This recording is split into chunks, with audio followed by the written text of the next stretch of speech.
Hello दोस्तों, तो एक बार फिर से हम लोग शुरू करने वाले हैं स्ट्रक्चरल ऑर्गेनाइजेशन इन एनिमल्स का पार्ट 2। और आज हम लोगों ने पिछले पार्ट में एपिथेलियल टिश्यू पूरा कंप्लीट कर दिया है। उसके बाद कनेक्टिव टिश्यू स्टार्ट कर दिया था, जिसमें हमने उसके बेसिक पॉइंट्स और उसके जो क्लासिफिकेशंस थी कि कैसे लूज कनेक्टिव टिश्यू, फिर डेंस, फिर स्पेशलाइज्ड कनेक्टिव टिश्यू हुआ था। फिर लूज के अंदर एरियोलर एडिपोज था।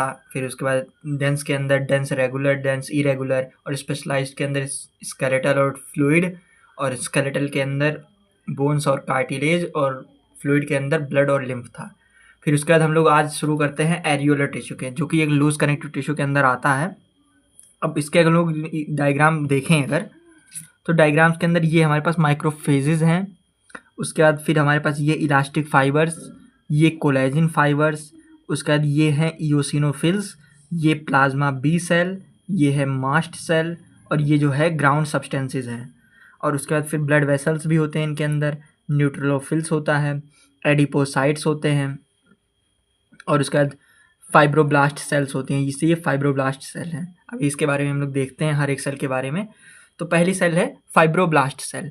ये सबसे अबंडेंट सेल होती है, मतलब इन एरियोलर टिश्यू के, कनेक्टिव टिश्यू के अंदर सबसे अबंडेंट सेल फाइब्रोब्लास्ट होती है। अब फाइब्रोब्लास्ट, तो इसका सीधा सीधा मतलब आ रहा है कि सिक्रीट करेगी फाइबर्स को, और फाइबर्स को और ग्राउंड सब्सटेंस को, मतलब फाइबर्स को भी सिक्रीट करती है और ग्राउंड सब्सटेंस को भी सिक्रीट करती है फाइब्रोब्लास्ट सेल्स। मैक्रोफाजेज, मैक्रोफाजेज जो होते हैं ना, वो फैगोसाइटिक सेल्स होते हैं, जो कि फैगोसाइटोसिस करते हैं। फैगोसाइटोसिस क्या होता है कि मतलब फॉरेन पार्टिकल को हम लोग इंगल्फ कर लेती है वो सेल, और उसको डिस्ट्रॉय कर देती है। जैसे कि यहाँ पे मैक्रोफाजेज हैं, इसने फॉरेन पार्टिकल को इंगल्फ किया, उसके बाद उसको लाइटिंग एंजाइम, जो कि ब्रेकिंग एंजाइम्स होते हैं, जो कि मैक्रोफाजेज के अंदर होते हैं, जो फॉरेन पार्टिकल सब्सटेंस को ब्रेक कर देती है। अब उसके बाद फिर इयोसिनोफिल्स, न्यूट्रोफिल्स और प्लाज्मा बी सेल, ये दो सब मिला के WBC की टाइप होती हैं, जो कि एंटीबायोटिक, मतलब जो कि हमारे इम्यून सिस्टम में हेल्प करती है। और प्लाज्मा बी सेल जो है वो जनरली सिक्रीट करती है एंटीबॉडीज। अब मास्ट सेल जो होता है ना, ये इन्वॉल्व होता है इन्फ्लामेटरी रिस्पॉन्सेज में। मतलब जैसे जब रेडनेस हो जाती है, वॉर्मनेस, स्वेलिंग, जब भी हमारे मतलब जैसे मधुमक्खी काट लेता है, तो ये सब सिम्टम्स जो आते हैं ना, वो मास्ट सेल की वजह से आते हैं। ये जो रेडनेस, वॉर्मनेस, स्वेल हो जाते हैं, ये मास्ट सेल की वजह से आते हैं, क्योंकि वो सिक्रीट करता है हिस्टामिन, सेरोटोनिन, हिपैरिन। हिस्टामिन मतलब वैसो डायलेटर, सेरोटोनिन मतलब वैसो कंस्ट्रिक्टर, और heparin anticoagulant. Histamine vaso dilator मतलब ऐसे याद रख सकते हैं, हिस्टामिन वैसो डायलेटर। तो वैसो मतलब ब्लड वेसल होती है, और ब्लड वेसल को ये डायलेट कर देता है, मतलब फैला देता है ब्लड वेसल को। अब उसके बाद सेरोटोनिन, जो कि वैसो कंस्ट्रिक्टर मतलब पतला कर देती है ब्लड वेसल्स को। अब हेपैरिन एंटीकोगुलेंट होता है, जो कि ब्लड को क्लॉट होने से बचाता है। जैसे हमारे शरीर के अंदर हेपैरिन है, तो हमारे शरीर का ब्लड वैसे क्लॉट नहीं करता, लेकिन जब कट जाता है, जब हमारा कहीं भी कट गया, तो उसका जब वहाँ से ब्लड निकलता है, तो थोड़ी देर बाद वहाँ पे क्लॉट बन जाता है ब्लड का, क्योंकि उस टाइम पे हेपैरिन होता नहीं है, तो वो क्लॉट बन जाता है ब्लड। तो हमने ये देखा हिस्टामिन, सेरोटोनिन और हिपैरिन। फिर से देखते हैं, histamine vaso dilator, serotonin vaso constrictor. ऐसे याद रखो, पहले सबसे पहले क्या, हिस्टामिन, फिर सेरोटोनिन, फिर आता है हिपैरिन। तो हिस्टामिन वैसो डायलेटर, पहले डायलेट किया, फिर वैसो कंस्ट्रिक्ट किया, फिर एंटीकोगुलेंट आ गया। हिपैरिन वाला तो याद ही रहेगा, एंटीकोगुलेंट होता है। अब हम लोग देखते हैं टाइप ऑफ फाइबर्स, मतलब कितने तरह के फाइबर्स होते हैं, उनका टाइप। तो दो तरह के फाइबर्स थे, कोलेजिन फाइबर, इलास्टिक फाइबर्स। अब कोलेजिन फाइबर ये वाइट कलर के होते हैं, जिसलिए वाइट फाइबर्स भी बोलते हैं, और ये इनके अंदर कोलेजिन प्रोटीन पाया जाता है। येलो फाइबर्स येलो कलर के होते हैं, और इन्हें इलास्टिन, इसलिए इनमें इलास्टिन प्रोटीन पाया जाता है। अब इसको याद कैसे रखें कि जैसे इलास्टिन, इला येलो, ऐसे मतलब याद रखते हैं, मतलब इलास्टिक येलो, तो इसलिए येलो फाइबर्स होते हैं। और कोलेजिन तो वाइट हो गया। अब कोलेजिन में अगर हम लोग देखें, तो बंडल्स में प्रेजेंट होते हैं। तो ये देखो, ये डबल एल जो है, ये बंडल की तरह रिप्रेजेंट नहीं कर रहा, किसी दो बंडल्स हैं, तो ये बंडल्स में प्रेजेंट होते हैं। और इलास्टिक प्रोटीन इंडिविजुअली प्रेजेंट होते हैं। यहाँ पे एक ही एल है, यानी कि इंडिविजुअल अकेला प्रेजेंट होता है। अब ये अगर बंडल्स में प्रेजेंट है तो जैसे तुमने कहानियों पढ़ी होगी बचपन में, मतलब एक आदमी बूढ़ा आदमी अपने बेटों को एक लकड़ी देता है तो टूट जाती हैं, और जो बंडल्स में देता है तो नहीं टूटती। तो ऐसे ही अगर बंडल में है तो स्ट्रेंथ के लिए रिस्पॉन्सिबल होगा, और अगर ये अनब्रांच्ड होती हैं कोलेजन फाइबर्स। ऐसे डायग्राम इसका याद रखो ना, ऐसे ऐसे ऐसे ऐसे 4-5 लाइन ऐसे, इस तरह का डायग्राम। तो वाइट फाइबर्स होते हैं और अनब्रांच्ड है, कोई ब्रांचिंग नहीं है, और ये वाली इंडिविजुअली प्रेजेंट होती है इलास्टिक। और ये देखो इलास्टिक है तो इलास्टिसिटी प्रोवाइड करेगी, ऐसे याद रख सकते हैं। और ये ब्रांच्ड होती है, जैसे कि हम लोग देख सकते हैं फिगर में, ये जो है ब्रांच्ड है, तो याद रख लिया हमने ऐसे। मतलब कोलेजिन और इलास्टिन, जो कोलेजिन होता है वो वाइट, इलास्टिन येलो। कोलेजिन वाला बंडल्स में प्रेजेंट होता है इसलिए स्ट्रेंथ के लिए रिस्पॉन्सिबल होता है, और अनब्रांच्ड होता है। कोलेजिन वाला इंडिविजुअली प्रेजेंट होता है, इलास्टिसिटी प्रोवाइड करता है, और ब्रांच्ड होता है। अब रेटिकुलर फाइबर्स, ये एक टाइप के कोलेजिन फाइबर्स ही होते हैं। रेटिकुलर फाइबर्स एक तरह के कोलेजिन फाइबर्स ही होते हैं जो कि रिस्पॉन्सिबल करते हैं फ्लेक्सिबिलिटी में। किसमें? फ्लेक्सिबिलिटी में, रेटिकुलर फाइबर्स। अब location and function of areolar tissue. अब कैसे हम लोग लोकेशन और फंक्शन इसका देखें, तो ये प्रेजेंट होता है बीनीथ द स्किन, मतलब स्किन के नीचे प्रेजेंट होता है। कनेक्ट करता है स्किन को अंडरलाइन मसल्स, मतलब स्किन को मसल्स से कनेक्ट करता है, और एक्ट करता है as a support framework for epithelial, मतलब एपिथेलियल टिश्यू को एक सपोर्ट फ्रेमवर्क की तरह प्रोवाइड करता है। कौन? Areolar tissue.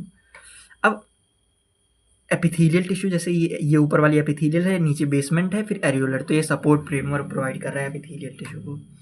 अब अगर हम लोग स्किन का वो देखें तो एपिडर्मिस सबसे ऊपर, फिर डर्मिस, फिर हाइपोडर्मिस।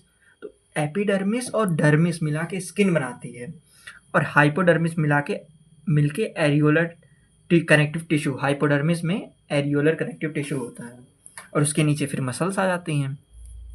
तो ये हमने देखा पूरा कि मतलब कैसे एरियोलर टिश्यू होता है। अब देखते हैं हम लोग एडिपोज कनेक्टिव टिश्यू, ये भी लूज कनेक्टिव टिश्यू का ही टाइप है। ये स्पेशलाइज्ड, इसको हम लोग स्पेशलाइज्ड लूज कनेक्टिव टिश्यू भी बोल सकते हैं, क्योंकि ये स्पेशलाइज हो जाता है फैट को स्टोर करने के लिए।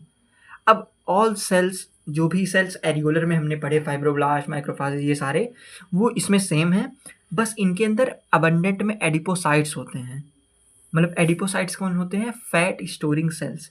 एडिपोसाइट्स फैट स्टोरिंग सेल्स होते हैं। जो भी हमारे पास एक्सेस न्यूट्रिएंट्स होता है ना, जो कि बच जाता है, मतलब इमीडिएटली यूज़ नहीं होता, उसको फैट के अंदर कन्वर्ट कर दिया जाता है बॉडी के द्वारा, और उसको एडिपोसाइट सेल्स के अंदर स्टोर करने को दे दिया जाता है।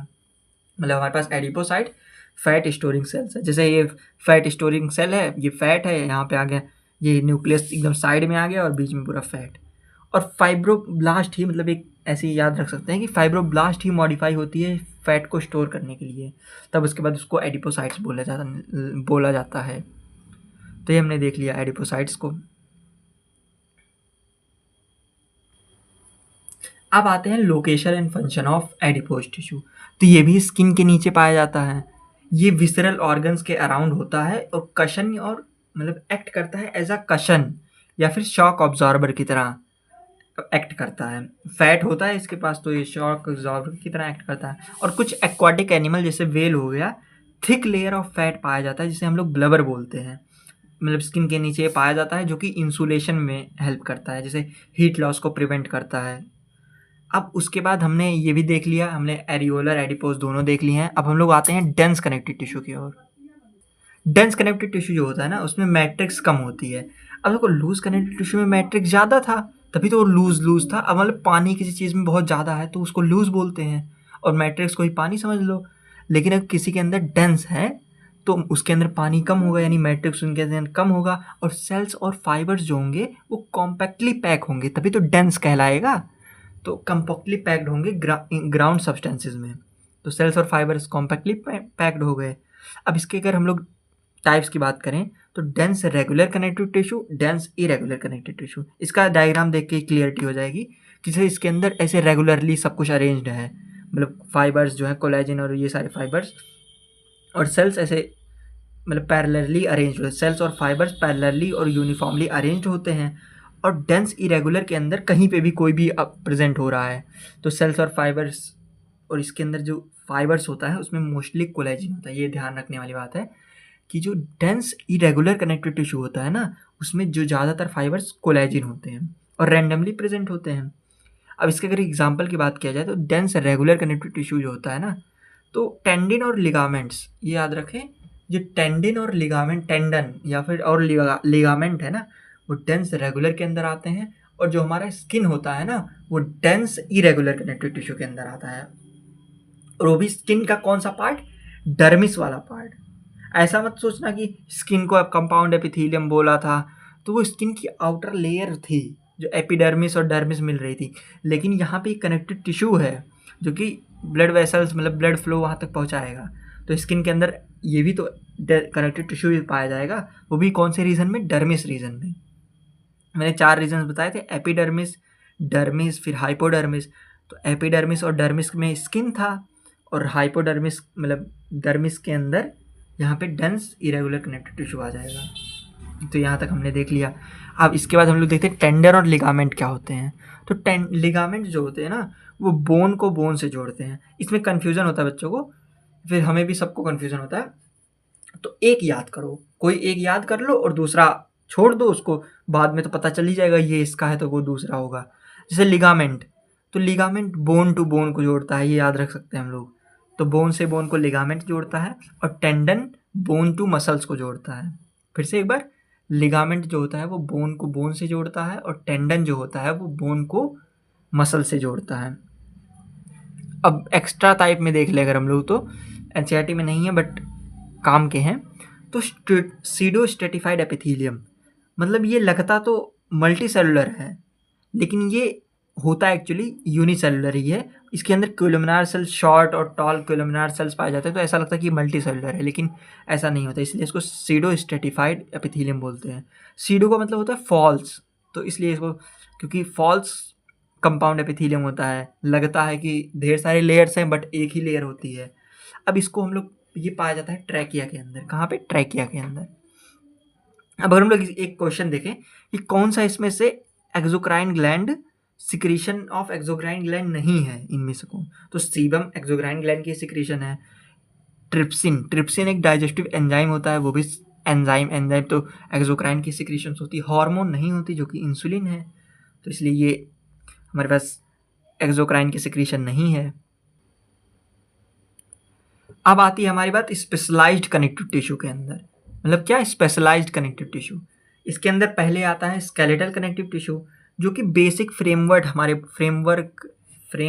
बॉडी को प्रोवाइड करता है। जैसे हमारा स्केलेटल सिस्टम, अगर स्केलेटल सिस्टम ना होता तो हमारा शरीर मतलब ऐसा इज्यूम ही ना होता, ऐसे हम लोग रह ही ना पाते, क्योंकि यही हमारा फ्रेम बनाता है, हमारे शरीर का स्ट्रक्चर बनाता है, ढांचा। और इसके अंदर क्या, इसका जो मैट्रिक्स होता है ना स्केलेटल टिश्यू का, ये सॉलिड होता है। अब इसके एग्जांपल में मतलब टाइप्स में क्या क्या आ जाएंगे? कार्टिलेज और बोन। ये याद रखना, स्केलेटल टिश्यू का ही मैट्रिक्स सॉलिड होता है, तो कार्टिलेज और बोन दोनों का ही सॉलिड होगा। अब मैट्रिक्स, कार्टिलेज का मैट्रिक्स जो होता है ना, सॉलिड हो गया, और मैट्रिक्स का सॉफ्ट होता है और प्लाइएबल होता है। ये बहुत याद रखने वाली बात है कि मैट्रिक्स जो होता है कार्टिलेज का, वो सॉफ्ट और प्लाइएबल होता है, और ये रजिस्ट करता है कंप्रेशन को। मतलब ये मतलब कंप्रेस हम लोग कर सकते हैं। तो कार्टिलेज, जैसे मैंने कान में जो कोई कार्टिलेज, तो उसको हम लोग कर सकते हैं। टिप ऑफ नोज में कार्टिलेज है, तो हमारे उसको भी हम लोग दबा सकते हैं, तो वो कंप्रेशन को रजिस्ट करता है। अब अगर हम लोग इसमें देखें तो यहाँ पे मैट्रिक्स जो होता है ना इस कार्टिलेज का, वो 2 चीज पे मिल के बना होता है, हाइलुरोनिक एसिड और कॉन्ड्रोटिन प्रोटीन। किससे? नहीं, फिर से बताते हैं। हाइलुरोनिक एसिड और कॉन्ड्रोटिन सल्फेट से मिलके बना होता है, जो कि पॉलीसेकेराइड्स मेकोपॉलीसेकेराइड्स होते हैं। तो इससे ये मिलके बना होता है। जैसे ये बोन है, बोन के ऊपर एक कार्टिलेज लगा है, तो इसको हम लोग जब देखते हैं तो एक सबसे आउटर लेयर होती है जिसे हम लोग पेरिकार्डियम बोलते हैं। अच्छा, हम लोग देखें ना तो कार्टिलेज और बोन में बहुत सारी सिमिलरिटीज़ होती हैं। जैसे यहाँ पे आउटर लेयर पेरिकॉन्ड्रियम है, वहाँ पे आउटर लेयर क्या हो जाएगी? पेरीऑस्टियम। बोन के लिए ऑस्टियो यूज होता है और कार्टिलेज के लिए कॉन्ड्रिन, तो यहाँ पे पेरिकॉन्ड्रियम, वहाँ पे पेरीऑस्ट्रियम। ये क्या होती है? कवरिंग होती है कार्टिलेज की। और यहाँ पे ये जो सेल्स होते हैं ये कॉन्ड्रोब्लास्ट सेल्स होते हैं, जो कि इमैच्योर कार्टिलेज सेल होते हैं। Chondroblast cell, immature cartilage cell. उसके बाद फिर मैट्रिक्स है, ये मैट्रिक्स है, इसके अंदर इलास्टिन और कोलेजन दोनों प्रोटीन फाइबर्स पाए जाएंगे। इसके अंदर क्या क्या, इलास्टिक और कोलेजन दोनों फाइबर्स प्रेजेंट होंगे। अच्छा बताइए, इलास्टिक कौन सा कलर का होता है? तो हम याद बताए, इलास्टिन येलो, ऐसे येलो कलर का, और कोलेजन वाइट कलर का, ये याद रखना। अब उसके बाद इसके अंदर लेक्यूने होते हैं, जो एक फ्लूइड फिल्ड स्पेस होता है मैट्रिक्स के अंदर, जिसे हम लोग लेक्यूने बोलते हैं। अब एक लेक्यूने के अंदर 1 2 3 4 मतलब एक से ज़्यादा मतलब ऑस्टियोकॉन्ड्रोसाइट्स प्रेजेंट होते हैं। मतलब क्या, ये जो सेल्स हैं इसको कॉन्ड्रोसाइट्स बोलते हैं। ये मैच्योर कार्टिलेज सेल्स हैं, और जो कॉन्ड्रोब्लास्ट थी वो इमैच्योर थी। ये प्रेजेंट होते हैं लेक्यूने के अंदर, और ये सिक्रीट करते हैं मैट्रिक्स को, मतलब ये मैट्रिक्स को ही सिक्रीट यही करते हैं। और ये एक भी हो सकते हैं, दो भी हो सकते हैं, एक ही लेक्यूने के अंदर ढेर सारे कॉन्ड्रोसाइट्स भी हो सकते हैं। अगर इसके हम लोग एग्जाम्पल देखें तो एग्जाम्पल में आता है हम लोग ये आउटर ईयर जॉइंट्स, हमारे पास जो भी आउटर ईयर जॉइंट्स हैं, और tip of nose, nasal septum, tracheal rings में, लैरिंग्स में, इंटरवर्टिब्रल डिस्क में, और इंटरकोस्टल, यानी कि जो रिब और स्टर्नम को, ये रिब्स और स्टर्नम को अटैच करती हैं, उसे इंटरकोस्टल बोलते हैं।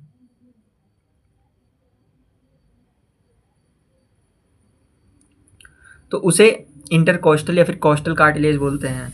अब मोस्ट ऑफ द कार्टिलेज जो होता है ना, वो एम्ब्रियोनिक स्टेज में रिप्लेस कर दिया जाता है। जैसे देखो, जो भी एम्ब्रियोनिक स्टेज में जितना भी कार्टिलेज था ना, उसको बोन्स के साथ द्वारा रिप्लेस कर दिया जाता है एडल्ट्स के अंदर। मतलब हम लोग के अंदर जो भी पहले एम्ब्रियोनिक लाइफ में कार्टिलेज थे, वो अब बोन्स में रिप्लेस हो गए हैं। तुम लोग ये देख सकते हैं।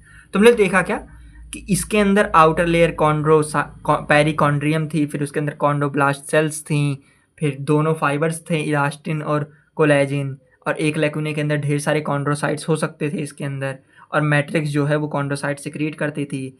और जो मैट्रिक्स थी बनी किस किस से थी, हाइलुरोनिक एसिड से और कॉन्ट्रेटिन सल्फेट से। किससे? हाइलुरोनिक एसिड और कॉन्ट्रेटिन सल्फेट से। ये क्या है? म्यूकोपॉलीसैकेराइड्स होते हैं। तो यहाँ तक और अब हम लोग देखते हैं बोन्स। हमने कार्टिलेज देख लिया, अब लोग बोन्स देखते हैं। बोन्स का मैट्रिक्स कैसा होता है? सॉलिड होता है, हार्ड होता है और नॉन प्लायबल होता है। कार्टिलेज का कैसा था? सॉलिड था पर सॉफ्ट था और प्लायबल था, लेकिन बोन्स का हार्ड होता है और नॉन प्लायबल होता है। मतलब ये कंप्रेशन को रेजिस्ट नहीं कर पाता, नॉन प्लायबल का मतलब है। अब ये हार्ड क्यों होता है? क्योंकि इस पर कैल्शियम सॉल्ट्स प्रेजेंट होते हैं, और बोन्स के अंदर सिर्फ कोलेजिन फाइबर्स ही प्रेजेंट होते हैं। जैसे कि हमारा कार्टिलेज के पास इलास्टिक और कोलेजिन दोनों फाइबर्स थे, यहाँ पे ऐसा नहीं होता। हमारे पास बोन्स के अंदर सिर्फ कोलेजिन फाइबर्स ही प्रेजेंट होते हैं, जो कि कैसे, कौन से कलर के होते हैं? वाइट कलर के होते हैं। अब जो मैट्रिक्स होता है इसमें ना, वो ऑर्गेनिक पार्ट में होता है और इनऑर्गेनिक पार्ट में होता है। तो 10 से 30% हमारे पास ऑर्गेनिक पार्ट होता है, जो कि किससे बना होता है? ओसिन प्रोटीन से। ऑर्गेनिक पार्ट में कौन सा? ओसिन प्रोटीन आता है, जो कि 10 से 30% होता है, और इनऑर्गेनिक 70 से 90% होते हैं, जिसके अंदर कैल्शियम सॉल्ट्स आ जाते हैं, यानी कि कैल्शियम कार्बोनेट, कैल्शियम फॉस्फेट। और कैल्शियम फॉस्फेट मैक्सिमम अमाउंट में पाया जाता है उसके अंदर। कौन सा मैक्सिमम अमाउंट में? Calcium phosphate. अब अगर हम लोग बोन्स देखें तो ये रेड बोन मैरो है, ये येलो बोन मैरो है, ये फिर रेड बोन मैरो है। ये लॉन्ग बोन्स में पाया जाता है, जैसे हमारे फीमर की बोन। और उसके अंदर जो रेड बोन मैरो होती है ना, इसके हिमेटोपोएसिस होता है, मतलब ब्लड सेल का फॉर्मेशन। जब भी वर्ड पोएसिस आए ना, तो इसका मतलब होता है कि ब्लड किसी का फॉर्मेशन।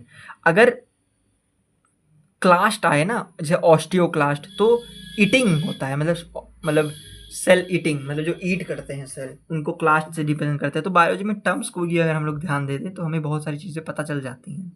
जैसे कि कार्टिलेज में कॉन्ड्रिन से सब कुछ होता था, और बोन्स के अंदर ऑस्टियो से सब कुछ होगा। तो ये चीज़ हमें ध्यान रखनी है। अब देखो, हमने फिर से एक बार देखते हैं इसका मैट्रिक्स वाला पार्ट। तो मैट्रिक्स ऑर्गेनिक इनऑर्गेनिक दोनों था। ऑर्गेनिक 10 से 30% और इनऑर्गेनिक था हमारे पास 70 से 90%। इनऑर्गेनिक में कैल्शियम सॉल्ट से कैल्शियम कार्बोनेट और कैल्शियम फॉस्फेट, और यहाँ पे जो थे कैल्शियम फॉस्फेट जो था ना, वो मैक्सिमम अमाउंट में पाया जाता था, और ऑर्गेनिक में ओसिन प्रोटीन था। तो यहाँ तक अब हम लोगों ने बोन पढ़ा। अब अगर हम लोग बोन्स का सेक्शन देखें, तो जैसे बोन्स है, इसको जब हम लोग ऐसे मतलब कट करते हैं तो इसे हमें गोल सा दिखेगा, क्योंकि बोन्स तो ऐसे हॉलो टाइप होती हैं, सर्कुलर हॉलो। तो जब ऊपर से काटेंगे तो हमें हॉलो दिखेगा। अब इसको ऐसे करके हमने रखा, ऐसे करके जब इसको ऐसे रखा तो सबसे जो आउटर लेयर है ना, जैसे वहाँ पे पेरिकॉन्ड्रियम थी तो यहाँ पे पेरिओस्टियम हो जाएगी, जो कि कवरिंग होगी बोन्स की। और वहाँ पे कॉन्ड्रोब्लास्ट सेल थे, यहाँ पे ऑस्टियोब्लास्ट सेल होंगे, ये भी इमेच्योर ब्लड सेल होंगे। मतलब दोनों ऐसे सिमिलर हैं, अगर हम लोग रिलेट करके पढ़ें तो आसानी से याद हो जाएगा। अब हमने पढ़ा था कि उसके अंदर दोनों फाइबर्स प्रेजेंट थे, इलास्टिन और कोलेजिन, लेकिन यहाँ पे सिर्फ कोलेजिन फाइबर्स ही प्रेजेंट है। अब उसके अंदर जो मैट्रिक्स था ना वो ऐसे मैट्रिक्स डिवाइड था, पर यहाँ पे जो मैट्रिक्स है ना उसे लैमिले की फॉर्म में है, जैसे कि हम लोग देखें ऐसे सर्कुलर रिंग्स की तरह है। तो जो मैट्रिक्स है ना, bones matrix is present in the form of rings, rings की फॉर्म में बोन का मैट्रिक्स प्रेजेंट होता है, जिसे हम लोग बोलते हैं लैमिले। क्या बोलते हैं? लैमिले। और यहाँ पे जो लैकुने है ना, वो यहाँ पे भी लैकुने प्रेजेंट होता है, जो कि फ्लूइड फिल्ड स्पेस होता है, जैसे कि ये लैकुने हो गया। इसके अंदर जो है ऑस्टियोसाइट, जैसे वहाँ पे कॉन्ड्रोसाइट था, वहाँ पे ऑस्टियोसाइट है यहाँ पे। तो ऑस्टियोसाइट मैच्योर बोन सेल होगा। और ये ध्यान रखने वाली बात है कि यहाँ पे एक लैकुने के अंदर एक ही ऑस्टियोसाइट होगा। जैसे कार्टिलेज में एक लैकुने के अंदर एक से ज़्यादा कॉन्ड्रोसाइट्स हो सकते थे, पर यहाँ पे ऐसा नहीं होता। यहाँ पे एक लैकुने के अंदर एक ही ऑस्टियोसाइट होगा। तो ये याद रखने वाली बात है। और जो इनके जो मैट्रिक्स है, सर्कुलर रिंग्स की तरह मैट्रिक्स है, इनके बीच में एक कैनाल पाई जाती है, जिसे हम लोग हैवर्सियन कैनाल बोलते हैं, जहाँ पे हम लोग ब्लड वेसल्स भी देखने को मिल जाती हैं यहाँ पे। और ये हैवर्सियन कैनाल ना, ये सिर्फ मैमल्स का ही फीचर होता है। मतलब जैसे हम लोग मैमल्स होते हैं, जो वही मैमल्स का ही फीचर है। अब बोन्स में हम लोग देखें तो बोन्स तो हमें बहुत सारे प्रकार के याद हैं, जैसे लिम्ब बोन, क्रेनियम, वर्टिब्रे। क्या करती हैं ये बोन्स? ये प्रोटेक्शन प्रोवाइड करती हैं सॉफ्टवेयर ऑर्गन को, जैसे हमारा रिब केज जो होता है वो लंग्स को प्रोटेक्शन प्रोवाइड करता है। और कुछ बोन्स जो होती हैं ना, वो ब्लड की सेल की प्रोडक्शन भी करती हैं, जैसे कि हमारा फीमर लॉन्ग बोन होती है, वहाँ पे ब्लड सेल का प्रोडक्शन भी होता है। तो ये हमने देखा। अभी तक हमने क्या देखा इसके अंदर, कि मतलब जो आउटर लेयर था वो पेरिओस्ट्रियम थी, फिर उसके अंदर ऑस्टियोब्लास्ट सेल थे जो कि इमेच्योर थे, फिर कोलेजिन फाइबर्स इसके अंदर पाया जाता है, फिर जो मैट्रिक्स है ना वो रिंग के फॉर्म में है, जिसे हम लोग लैमिले बोलते हैं। यहाँ पे भी लैकुने प्रेजेंट है, पर एक लैकुने के अंदर एक ही ऑस्टियोसाइट होगा। हैवर्सियल कैनाल के अंदर ब्लड वेसल्स देखे जाएंगे, जो कि सिर्फ मैमल्स का ही फीचर होता है। तो यहाँ तक हमने देखा। अब हम लोग बात करते हैं, हमने स्केलेटल कनेक्टिव टिश्यू को पढ़ लिया, अब हम लोग पढ़ते हैं फ्लूइड कनेक्टिव टिश्यू को। किसको? Fluid connective tissue. अब हम लोग क्या पढ़ने जा रहे हैं? Fluid connective tissue. तो फ्लूइड कनेक्टिव टिश्यू जो होता है ना, उसका जो मैट्रिक्स होता है वो फ्लूइड होता है, जैसे नाम से ही है फ्लूइड। अब इसके अंदर फाइबर्स नहीं होंगे। अगर फाइबर्स होंगे, क्योंकि इसको फ्लूइड है मतलब फ्लो करना है, तो इसके अंदर फाइबर्स नहीं प्रेजेंट होंगे। तो इसीलिए इसके अंदर जो सेल्स होते हैं वो फाइबर को सिक्रिएट नहीं करते। ये याद रखने वाली बात है। आते हैं क्वेश्चंस कि जो फ्लूइड कनेक्टिव टिश्यू होता है ना, उसका मैट्रिक्स फ्लूइड होता है और वो फाइबर्स को सिक्रिएट नहीं करता है। अब फ्लूइड कनेक्टिव टिश्यू के अगर हम लोग टाइप्स देखें तो इसके अंदर आते हैं ब्लड और लिम्फ। ब्लड और लिम्फ। ब्लड हमारा मेन सर्कुलेटिंग फ्लूइड होता है। ये ब्लड जो होते हैं ना, ये दो तरह से डिवाइड होते हैं, प्लाज्मा और फॉर्म्ड सेल। प्लाज्मा जो होता है ना, वो 55% लगभग परसेंट होता है। ये हम लोग बॉडी फ्लूइड्स और सर्कुलेशन में इसको डिटेल में पढ़ेंगे, इसलिए इसमें हम लोग थोड़ा ही बता रहा हूँ। तो यहाँ पे प्लाज्मा है और यहाँ पे फॉर्म्ड एलिमेंट्स हैं। फॉर्म्ड एलिमेंट्स में क्या क्या होंगे? ब्लड सेल होंगे और प्लेटलेट्स होंगे। क्या क्या होंगे? फॉर्म्ड सेल के अंदर ब्लड सेल्स मतलब फॉर्म्ड सेल्स के अंदर ब्लड सेल होंगे और प्लेटलेट्स। ब्लड सेल में आरबीसी, जिसे हम इरिथ्रोसाइट बोलते हैं, और डब्ल्यूबीसी, जिसे हम ल्यूकोसाइट बोलते हैं। अब लिम्फ जो होता है ना, फ्लूइड होता है जो कि फॉर्म करता है फिल्ट्रेशन ऑफ ब्लड। जो भी ब्लड फिल्टर आउट हो जाता है सेल्स के द्वारा, मतलब वही हमारे लिम्फ बनाता है। ये हम लोग आगे पढ़ेंगे फ्लूइड कनेक्टिव टिश्यू में डिटेल में एकदम ब्लड को। अब हमने यहाँ पे हमारा पूरा जो कनेक्टिव टिश्यू का टॉपिक था वो हमने पूरा पढ़ लिया है। अब अगले वीडियोस में हम लोग मस्कुलर टिश्यू से स्टार्ट करेंगे। और मस्कुलर टिश्यू और न्यूरल टिश्यू छोटे टॉपिक्स है, क्योंकि इनका एक सेपरेट चैप्टर्स हैं। जैसे कि हमारा लोकोमोशन एंड मूवमेंट में मस्कुलर टिश्यू पूरा पढ़ाया जाता है, उसके बाद फिर न्यूरल मतलब कंट्रोल एंड कोऑर्डिनेशन के अंदर पूरा न्यूरल टिश्यू के बारे में पढ़ेंगे। तो इसमें थोड़ी थोड़ी चीज़ें जो कि हमें बेसिक एनसीईआरटी में दी हैं वही हम लोग पढ़ेंगे। एक बार हम लोग फिर से अगर रिवाइज करें तो हमने पहले एरियोलर टिश्यू पढ़ा था, जिसके अंदर हमने सेल्स देखे थे, जैसे फाइब्रोब्लास्ट सेल जो कि फाइबर्स और सेल्स को मतलब फाइबर्स को सिक्रीट कर रहा था और ग्राउंड सब्सटेंस को सिक्रीट कर रहा था। फिर मैक्रोफाजेज जो कि फैगोसाइटोसिस कर रहे थे। फिर neutrophils, eosinophils, plasma B cell, ये सारे डब्ल्यूबीसी के टाइप्स थे। फिर मास्ट सेल था जो कि इन्फ्लामेटरी रिस्पॉन्स प्रोवाइड कर रहा, रिस्पॉन्सिबल था, जैसे रेडनेस, स्वेलिंग, इन सब के लिए। और उसके बाद फिर वो सिक्रीट कर रहा था हिस्टामिन, सेरोटोनिन और हिपैरिन। हिस्टामिन जो होता है वो वैसो डायलेटर था, सेरोटोनिन वैसो कंस्ट्रिक्टर था, और हिपैरिन जो था वो एंटीकोगुलेंट था, जो कि ब्लड को प्रिवेंट करता है, मतलब ब्लड क्लॉट होने से। फिर एडिपोज टिश्यू आते थे। फिर एडिपोज टिश्यू जो होता है ना, वो फैट को स्टोर करता था। एडिपोज टिश्यू किसको स्टोर करता था, मतलब उसमें एडिपोसाइट सेल्स थे जो कि फैट को स्टोर करते थे, जो कि जो उनसे फैट मतलब इमीडिएटली यूज़ नहीं होते थे उसे, और ये भी स्किन के नीचे ही पाया जा रहा था। उसके बाद फिर हम लोग देखे हैं कि फाइबर्स थे, कोलेजिन फाइबर्स थे और इलास्टिक फाइबर्स थे। कोलेजिन फाइबर्स जो थे वाइट कलर के थे, बंडल्स में प्रेजेंट होते थे और स्ट्रेंथ प्रोवाइड करते थे। और इलास्टिक फाइबर्स जो थे ना, वो हमारा सिंगली प्रेजेंट थे, वाइट येलो कलर के थे, इसलिए उसको येलो फाइबर्स भी बोला जाता था, और इलास्टिसिटी प्रोवाइड करते थे हमारे। और उसके बाद ब्रांच्ड होते थे, और जो कोलेजिन फाइबर्स थे वो अनब्रांच्ड होते थे।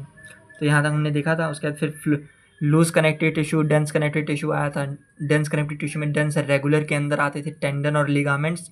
जो लिगामेंट्स थे वो बोन को बोन से जोड़ते थे, और टेंडन मसल को बोन से जोड़ता था। उसके बाद फिर डेंस इरेगुलर के अंदर हम लोग ने देखा था, जो स्किन के अंदर डर्मिस के पास प्रेजेंट होती थी, डेंस इरेगुलर वाली। यहाँ के सेल्स जो हैं वो मतलब एक पैरेलली या फिर यूनिफॉर्म वे में नहीं प्रेजेंट थे उस मैट्रिक्स के अंदर। ये हमने डेंस कनेक्टिव टिश्यू को देख लिया था। उसके बाद फिर हमारे पास स्पेशलाइज कनेक्टिव टिश्यू था, जिसमें स्केलेटल कनेक्टिव टिश्यू के अंदर बोन आ रहे थे, कार्टिलेज आ रहे थे। तो कार्टिलेज का मैट्रिक्स सॉलिड था,